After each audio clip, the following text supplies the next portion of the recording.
Bonjour à tous, c'est Ejewan. Aujourd'hui, on se retrouve pour parler du Grand Prix des Pays-Bas avec la victoire de Max Verstappen.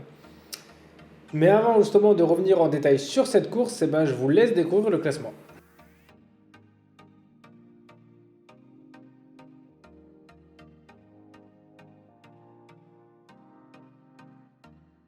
Donc voilà, comme je le disais, c'est Verstappen qui s'impose.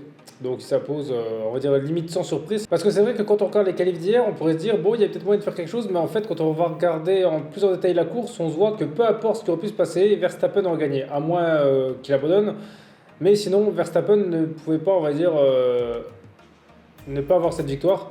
La Red Bull était encore trop forte et je comprends pas pourquoi, parce que ça fait quand même deux grands prix de suite que la Red Bull elle survole tout. Voilà, là c'est même plus possible, c'est qu'on dirait qu'ils sont dans une autre catégorie quoi. Et je comprends pas comment c'est possible que d'un seul coup ça arrive, étant donné que normalement il n'y a pas beaucoup d'amélioration sur les voitures et je doute que les autres soient devenus nuls du jour au lendemain. Donc Verstappen qui s'impose malgré justement beaucoup de tentatives des autres équipes parce qu'en fait dans cette course en fait ce qui l'a rendu un peu plus passionnante c'est qu'il y a eu deux voitures de sécurité. Donc grâce à ça on va dire les autres équipes ont fait des stratégies différentes. C'est-à-dire que Hamilton et Leclerc justement ils sont arrêtés à des moments différents de Verstappen justement ce qui a permis de, on va dire, de tenter d'autres choses. Les stratégies justement de Mercedes a été pas mal parce qu'en fait dans la deuxième voiture de sécurité, la voiture de sécurité elle est passée par la voie des stands et résultat Hamilton a pu faire un arrêt gratuit limite. Donc ça il a permis de mettre des pneus neufs. Par contre ce que j'ai pas compris là-dessus c'est qu'ils lui ont mis des pneus médiums, pas des pneus tendres.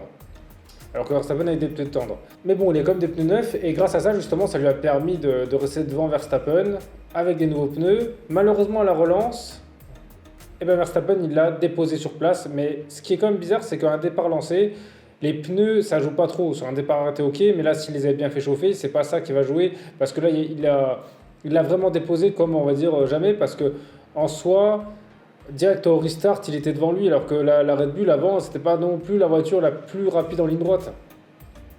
Et là, surtout face à une Mercedes, j'aurais pu penser que c'était un peu plus serré, mais il l'a même doublé avant la fin de la ligne droite, alors qu'il était comme sous régime de voiture de sécurité, sans DRS. Donc là, ça montre bien que la Red Bull était vraiment supérieure. Et puis après, quand ils s'envolaient, il y a plus moyen de le rattraper, alors qu'en qualification, comme ils étaient proches. Et aussi, l'autre truc qui était surprenant, c'est justement avant tout ça, au début de la course, on va dire que Leclerc, pendant les premiers tours, il arrive à le suivre. Et ensuite, juste avant le premier restant de Leclerc, justement, Leclerc avait perdu plus de 6 secondes, alors que dans les premiers tours, justement, on va dire qu'il restait aux alentours de 1 seconde 2, 1 seconde 3. Et ensuite, il a pris presque plus de 6 secondes en quelques tours. Alors, à mon avis, c'est justement que les pneus justement sont dégradés. Mais je ne comprends pas comment c'est possible qu'il y ait une telle différence de dégradation. À mon avis, c'est que la Red Bull, la seule explication pour moi, c'est que la Red Bull il attaquait vraiment pas avec et que Leclerc était à fond. Et après, justement, le restart des voitures de sécurité, personne n'a pu revenir sur Verstappen. C'est-à-dire que même Russell, qui avait des pneus tendres, il n'a pas réussi à revenir. Leclerc non plus. Voilà, Verstappen était sur une planète. C'est-à-dire, c'est pour ça, je pense qu'il aurait pu avoir n'importe quoi comme stratégie. Verstappen était au-dessus du lot. Voilà, surtout, plutôt, je dirais sa Red Bull. Parce qu'on pourra dire ce qu'on veut, que le pilote est meilleur ou pas. Pour moi, une voiture, quand elle dépose toutes les autres en ligne droite comme ça, là, c'est pas le pilote, c'est la voiture. Parce que passer des vitesses et accélérer, Perez doit savoir le faire aussi. Donc c'est pour ça que la voiture c'est pas la même, c'est obligé parce que Perez ça il le fait pas. Perez il galère, il a vraiment galéré à doubler Sainz, il a même pas réussi. Face à Hamilton, il a quand même galéré, il a pas réussi à défendre sa place. Face à Russell non plus, donc là il faut pas abuser quand même. C'est que je suis sûr que les deux voitures c'est pas les mêmes. Donc le deuxième ensuite ça a été Russell. Donc justement Russell a profité on va dire d'une stratégie de Mercedes pour moi incompréhensible, c'est-à-dire mettre des pneus médiums à Hamilton et des pneus soft à Russell, qui fait que Russell c'était sûr qu'il était plus rapide. Ça a coûté la course d'Hamilton. Alors c'est un peu dommage parce que en soi c'est vrai que c'est bien pour Russell qui finit deuxième avec Mercedes, mais Hamilton méritait plus dans la mesure où toute la course il était devant lui, il était tout le temps sur le podium entre soit la deuxième ou troisième place. Je trouve ça un peu, j'ai pas compris là le stratège de Mercedes pourquoi il a plombé Hamilton. La seule explication pour moi qui aurait été crédible, ce serait qu'Hamilton n'avait plus de pneus neufs tendres. Voilà, c'est pour moi, mais sinon, je comprends pas. Ensuite, le troisième, ça a été Leclerc. Alors là, pour moi, c'est comme la grosse déception parce qu'en soi, ils étaient deuxième.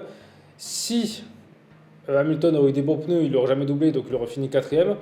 Et là, ça craint parce qu'en soi, cette fois-ci, on va dire qu'ils n'ont pas fait d'erreur avec Leclerc, entre guillemets, mais ils sont quand même pas arrêtés quand il faut. Donc, je n'ai pas compris. Là, honnêtement, leur voiture a été pas mal en qualif.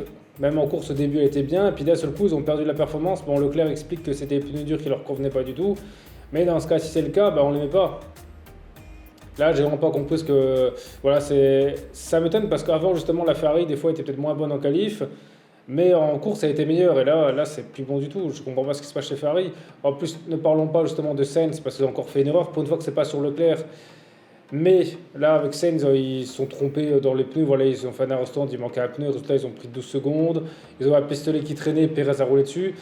Là, c'est comme ça craint parce qu'en soi, c'est comme des erreurs qui sont normales. Ça, en fait, ça, c'est des erreurs de manque de concentration ou même de manque d'organisation parce que c'est pas comme si, allez, je veux dire, on prend un choix de stratégie, bah, ça marche pas, c'est pas bon, c'est pas le bon, ok. Mais ça, c'est vraiment un problème d'organisation. Et honnêtement, moi, je pense quand je vois ça, je suis pas sûr que Mattia Binotto, honnêtement, soit peut-être la meilleure personne ou alors il y a quelqu'un d'autre qui va pas. Mais je pense qu'il faut prendre des décisions parce que là, c'est vraiment un manque d'organisation et c'est quand même bizarre que les grands patrons de Ferrari tolèrent ça parce que c'est quand même.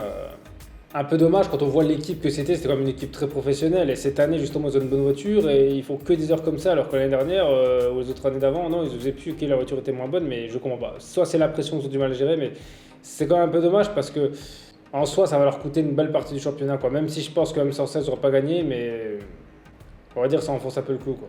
Donc ensuite, le quatrième, ça a été Hamilton. Donc Hamilton était dégoûté d'être quatrième, mais je le comprends parce que c'est qu'il a fait une super course, mais bon, on l'a plombé à cause de la stratégie, donc ça, c'est un peu dommage. Ensuite, le cinquième, bah, ça a été Perez.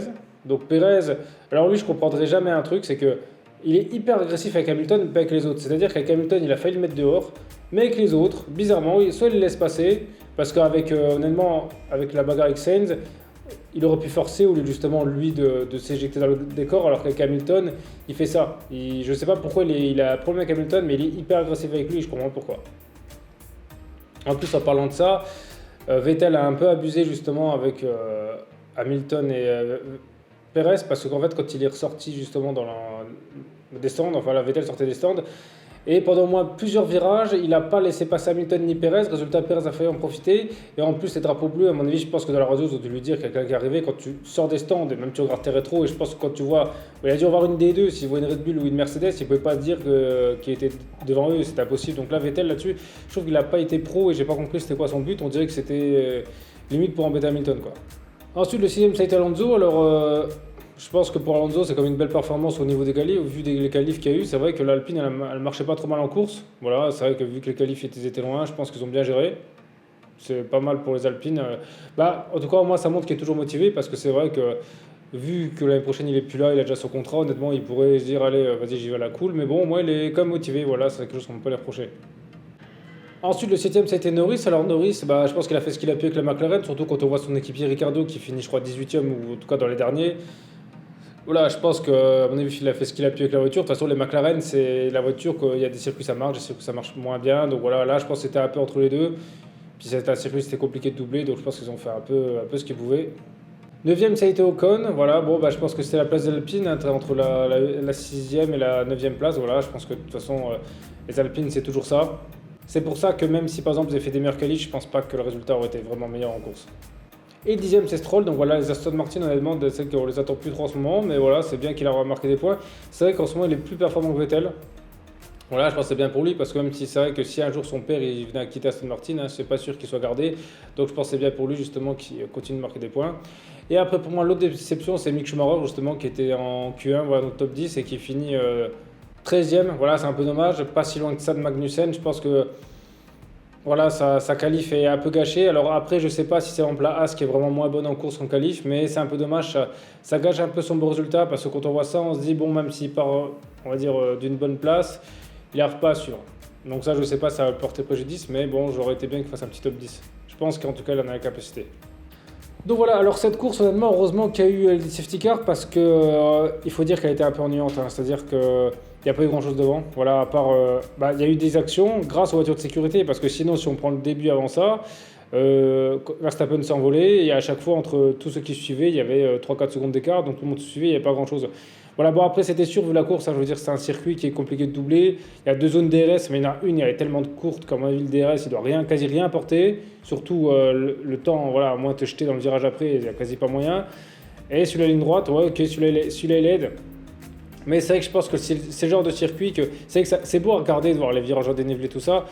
Mais pour moi, il n'est pas adapté à la F1. Parce que il n'est pas adapté à la F1 si on veut vraiment du spectacle. Parce que pour doubler, c'est compliqué. On a bien vu que là, les voitures avaient du mal. Par exemple, Perez, il avait du mal à doubler Sainz. Voilà, il y a eu pas mal de choses comme ça. En fait, c'est-à-dire que c'était compliqué de doubler proprement. Donc voilà, c'est un peu dommage. Après aussi, ce qui est un peu dommage, c'est pour le championnat. C'est-à-dire qu'avant, on se plaignait comme quoi Hamilton il dominait trop, qu'il gagnait assez vite. Mais bon, quand Hamilton faisait ça, il y avait quand même au moins son équipier qui rivalisait un peu avec pour tenter d'être deuxième, voilà, tenter le titre. Là, Verstappen, il survole tout et personne ne peut le battre. Donc, c'est vrai que ceux qui se plaignaient honnêtement de la domination d'Hamilton, honnêtement, là, avec Verstappen, c'est pire. Parce que là, ouais, il va bientôt être champion, à mon avis. Étant donné qu'il n'y a personne derrière, vu que Ferrari ne réussit pas, Mercedes, c'est trop loin. Le championnat ne va pas être intéressant à cause de ça, c'est dommage. Bon, là, j'espère qu'aux prochaines courses, la Monza, Ferrari vont faire quelque chose parce que ce serait comme dommage qu'ils fassent comme des grosses erreurs encore. Là, je pense que là, ils ont l'occasion de se racheter. À mon avis, leur voiture, elle va quand même bien marcher à Monza parce que c'est vrai que vu qu'ils l'ont développé sur leur circuit à eux, les circuits italiens, au final, se ressemblent un petit peu. Donc voilà, j'espère vraiment que Ferrari vont réussir à rattraper le coup, histoire de mettre un peu plus de suspense. Donc voilà, après, vous dites-moi dans les commentaires ce que vous avez pensé de cette course. Hein, voilà, si vous avez trouvé cette course passionnante, si vraiment peut-être des choses que j'ai pas dit, que vous voulez rajouter. Et sinon, merci à tous d'avoir regardé cette vidéo. C'était AJ1. On se retrouve très vite pour une prochaine vidéo.